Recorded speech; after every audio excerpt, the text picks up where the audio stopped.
seberat apapun yang kamu jalanin di hidup, Tuhan punya rancangan yang baik untuk kita. Bukan rancangan yang mencelakakan, tapi rancangan yang baik untuk masa depan kita gitu.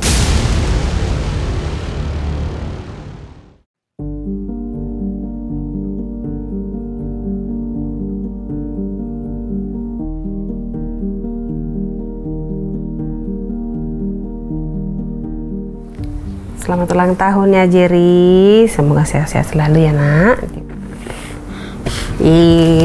Oke deh. Selamat ulang tahun ya anakku ya.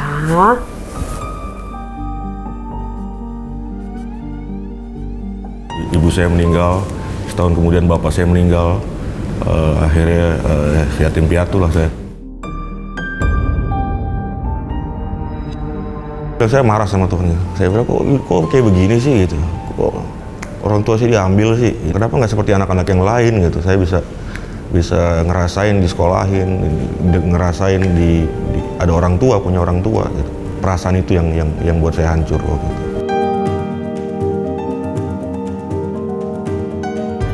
Udahlah, mati deh gitu. Orang tua saya udah mati juga, saya udah nggak ada takutnya gitu. Berantem di mana gitu, udah nggak ada takutnya udah. Karena dalam keadaan bingung itu, akhirnya saya ikut teman-teman pergaulan yang salah. Saya narkoba, saya heroin, saya ekstasi. Hidup saya kayak chaos waktu itu. Kayak hilang arah, nggak tahu mau kemana gitu. Woi, maling! Jangan lari lu! Wah, kabur! Waktu itu maling sepeda di sebuah gang kecil. Ketahuan, dikejar-kejar massa lah waktu itu.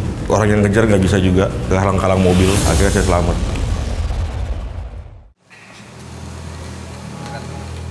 Di rumah, waktu itu kan saya tinggal sama abang saya berdua. Kamu mau ngapain lagi? Gue mau minta warisan gue dari mama bapak, harta warisan. Kamu udah bikin malu. Semua barang-barang kamu jual. Mau apa lagi yang kamu jual? Tapi gue lagi butuh. Gak ada. Semua barang hilang, Gara-gara ulang. barang hilang saya jual-jualin sampai ada tangga yang keliling. Saya copot, saya kiloin untuk beli barangnya tuh. Sampai di rumah tuh udah nggak ada isinya lagi. Mendingan kamu pergi dari sini. Tapi gue lagi butuh. Gak ada. Mendingan kamu pergi aja. Udah pergi, mau apa lagi? Sampai diusir dari rumah. Akhirnya tinggal di jalanan. Saya nyuri, saya nodong. Saya udah nggak ada takutnya lagi karena saya perlu barang itu. Kalau nggak badan saya sakit gitu. Woi, makai lo, itu punya gue. Woi,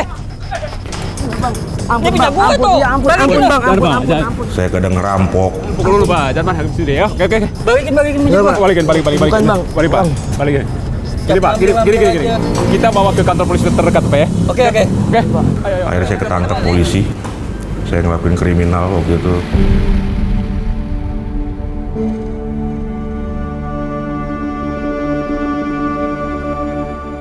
Ya, saya masuk penjara. Itu 2 minggu saya nahan sakit ya. Jadi menggigil, meriang. Kalau dibilang tuh namanya cold turkey.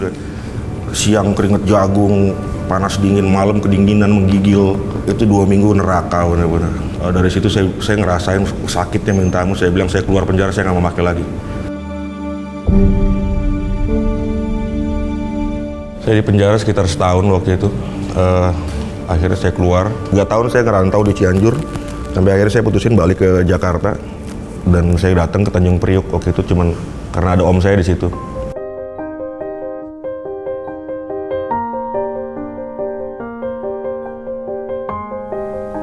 Om, aku Jerry Om. Oh, kamu Jerry toh? Dari mana aja? Aku baru keluar dari penjara Om. Kirain udah mati kemarin dikeroyok. Jadi bagaimana? Aku nggak tahu lagi mau tinggal di mana Om. Aku nggak punya tempat tinggal. Oh, masalah tinggal kamu jangan khawatir. Saya tinggal sama om saya waktu itu. Cuman di Priuk saya pergaulannya masih minum, berantem di jalanan. Hampir tiap malam saya berantem di Tanjung Priok waktu itu. Sampai om saya bilang, Kamu kan bisa itu olahraga yang dari Thailand, Muay Thai ya. Itu. Tapi Ya. kan aku pernah narkoba Om. Iya, itu nanti bisa kita perbaiki. Yang penting kesadaran kamu aja. saya coba waktu itu tinju. Saya kayak kesalurin amarah saya waktu itu. Hidup saya penuh amarah waktu itu. Kenapa hidup saya kayak gini? Kenapa orang tua saya meninggal? Kenapa teman-teman saya kuliah di Australia, kuliah di Amerika? Kok abang saya kuliah di Amerika? Kok saya kuliah di mana? Kuliah di penjara kan?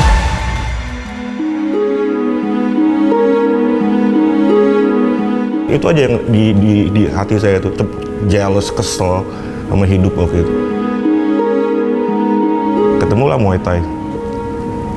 Saya salurin semua di Muay Thai. Saya lupain semuanya.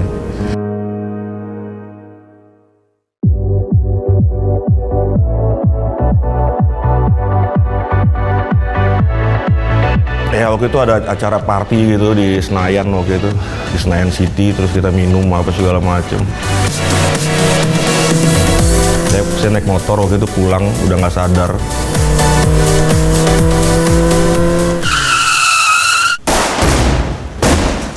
Pembatas jalur lambat jalur cepatnya saya tabrak, jatuh, kepala saya pecah.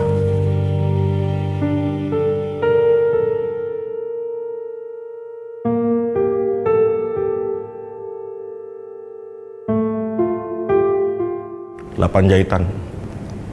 Yang temuin Satpol PP pagi-pagi, subuh-subuh jam 4 gitu katanya. Katanya udah darah semua di aspal tuh.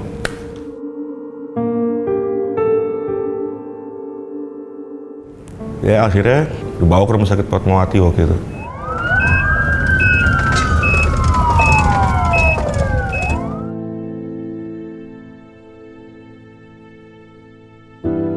Saya 2 hari nggak sadar. Karena kehabisan darah, jadi harus transfusi darah lagi.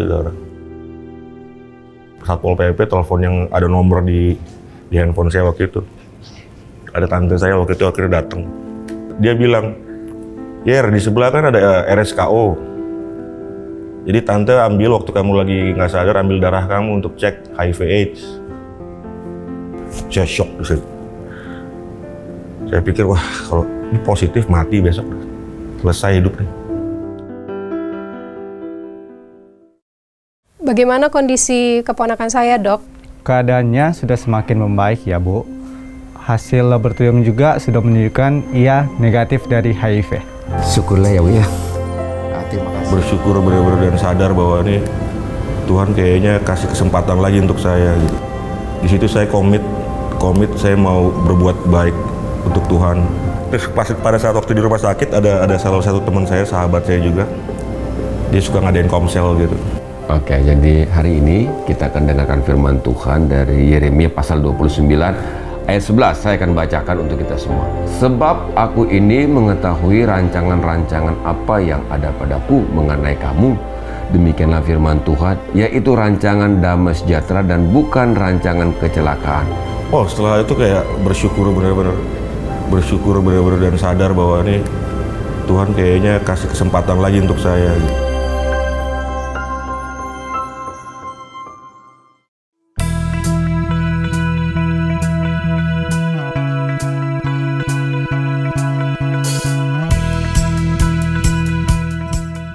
Akhirnya saya berangkat ke Thailand dan belajar di sana langsung. Sampai waktu itu ada kejuaraan dunia di Tehran, Iran. Dicari wakil Indonesia belum ada badannya, belum ada federasinya. Cari ke Thailand gitu kan. Yang ada saya waktu itu. Akhirnya saya berangkat ke Tehran, Iran, tanding untuk mewakili Indonesia. Saya nggak menang, tapi paling nggak saya udah bisa mewakili Indonesia waktu itu. Sampai waktu itu saya balik ke Indonesia, terus acara SEA Games di Myanmar waktu itu, 2010, 2012 waktu itu. Dan Indonesia nyari siapa, Muay Thai Indonesia nih. Dicari, dapatlah nama saya, ditelepon sama KONI. Akhirnya saya jadi pelatih timnas Indonesia. Bisa bayangin hidup saya yang hancur, penjara, narkoba, nggak dipercaya orang, diusir. Nggak ada keluarga yang percaya, nggak ada teman yang percaya, nggak ada om, tante yang percaya lagi gitu ya. Tuhan ajaib angkat saya dari keterpurukan. Benar-benar bersyukur atas semua pemberiannya. Buat yang ngerasa dirinya kayak nggak mampu, nggak mungkin, orang tuanya nggak ada, pengharapannya hilang. Kok jalan hidup saya kok kayak gini? Tuhan punya rencananya gitu. Di balik semua itu Tuhan punya rencananya. Asal kita mau percaya dan melakukan yang baik semuanya, Tuhan akan bukakan jalan. Semua rencananya Tuhan itu selalu rencana yang baik, penuh pengharapan.